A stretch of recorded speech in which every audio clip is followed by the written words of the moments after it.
తయారు చేసి ఇంకొక 1-2 మీటింగులు పెట్టాలనుకుంటున్నాం.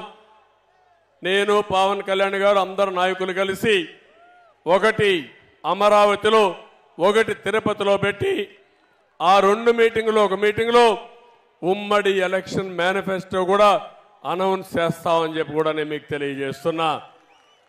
ఇప్పటికే మహాశక్తి కార్యక్రమానికి శ్రీకారం చుట్టాం. ప్రతి ఒక్క ఆడబిడ్డకి 1500 రూపాయలు నెలకు ఇవ్వడానికి 18 సంవత్సరాల వయసు వచ్చిన వాళ్ళందరికీ ఇస్తున్నాం. ఇంకో పక్క చదువుకునే పిల్లలందరికీ తల్లికి వందనం కింద 15,000 రూపాయలు ఇస్తాం. ఒకప్పుడు దీపం పెట్టాం, మళ్ళీ 3 సిలిండర్లు ఇవ్వాలని చెప్పి నిర్ణయించాం. ఉచితంగా 3 సిలిండర్లు ఇస్తాం. ఆర్టీసీ బస్సుల్లో ఆడబిడ్డలకు ఉచిత ప్రయాణ సౌకర్యం కల్పించడానికి ఇప్పటికే నిర్ణయం చేశాం. ఇది కాకుండా ఇంకో పక్కన మీరు చూస్తే ఏదైతే యువగళం ఒక చరిత్ర 20 లక్షల మందికి ఉద్యోగాలు ఇప్పించే బాధ్యత 5 సంవత్సరాల్లో ఈ అలయన్స్ పార్టీలు తీసుకుంటాం. ఇది కాకుండా నెలకు 3,000 రూపాయల నిరుద్యోగులకి నిరుద్యోగ భృతి ఇచ్చి మిమ్మల్ని ఆదుకుంటాం. బాగా చదివించే బాధ్యత నాలెడ్జ్ ఎకానమీలో ప్రపంచ పట్టణంలో తెలుగు జాతిని తెలుగు యువతను పెట్టే బాధ్యత తీసుకుంటాం. వ్యవసాయం నేను ఎక్కువ మాట్లాడడం లేదు, ఇంత మునిపే మన వాళ్ళందరూ చెప్పారు.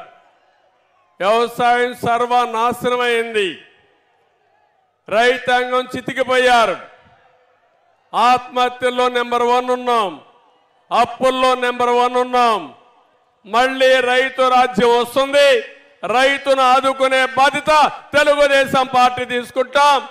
ప్రతి ఒక్క రైతుకి 20,000 రూపాయలు సంవత్సరానికి ఆర్థిక సహాయం చేసే బాధ్యత అన్నదాత కార్యక్రమం కింద చేస్తామని చెప్పి కూడా నేను మీకు తెలియజేస్తున్నా. ఇదే కాకుండా ఏదైతే బీసీ రక్షణ చట్టం తీసుకొచ్చి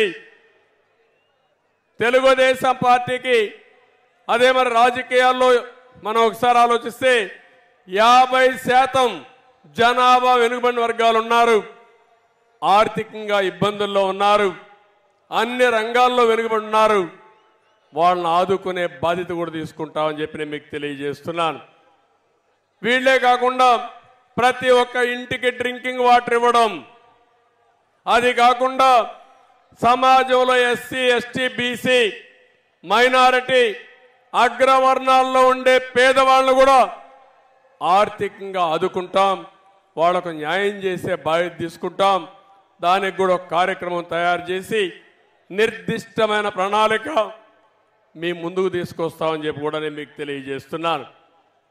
ఇవన్నీ కూడా సూపర్ 6 ఇప్పుడే ఇచ్చాం.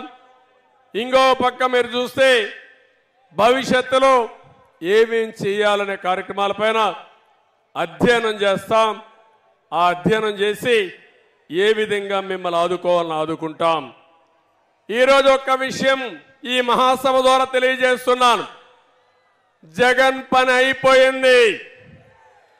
ఇప్పుడే మిత్రులు చెప్పినట్టు రేపు జరిగే కురుక్షేత్ర యుద్ధంలో వైసీపీ ఓడిపోవడం ఖాయం. అది నిర్ణయం అయింది. ప్రజలు నిర్ణయించుకున్నారు.